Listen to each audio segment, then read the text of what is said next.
Hi అండి, welcome back to my channel. ఈరోజు మనము బీన్స్ కర్రీని చేసుకునే విధానాన్ని చూద్దామండి. ముందుగా ఒక కుక్కర్ పెట్టుకొని దాంట్లో ఒక 2 స్పూన్ల ఆయిల్ వేసుకోవాలండి. నేను ఇక్కడ వితౌట్ ఆనియన్స్ చేస్తున్నాను. ఆ వేడైన ఆయిల్లో కొంచెం పోపు గింజలు వేసుకోవాలి. ఆ పోపు గింజలు కొంచెం చిటపటలాడిన తర్వాత కొంచెం కరివేపాకు వేసుకోవాలి. కరివేపాకు వేసుకున్న తర్వాత ఇక్కడ నేను ఎండుమిర్చిని తీసుకున్నానండి.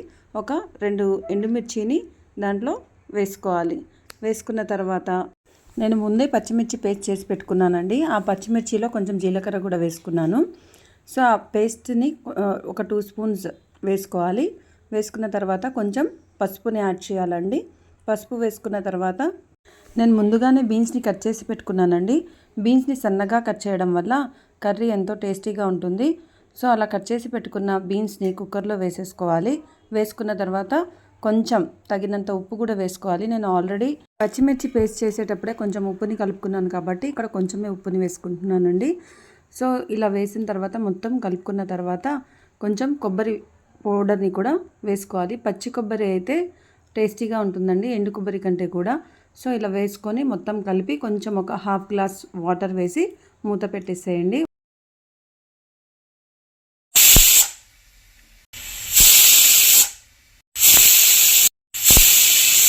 3 విజిల్స్ పెట్టానండి. కుక్కర్ చల్లారిన తర్వాత ఓపెన్ చేసుకొని దాంట్లో కొంచెం కొత్తిమీర వేసుకోవాలి. వేసుకున్న తర్వాత ఒక బౌల్లో తీసుకోండి. వేడి వేడి బీన్స్ ఫ్రై రెడీ.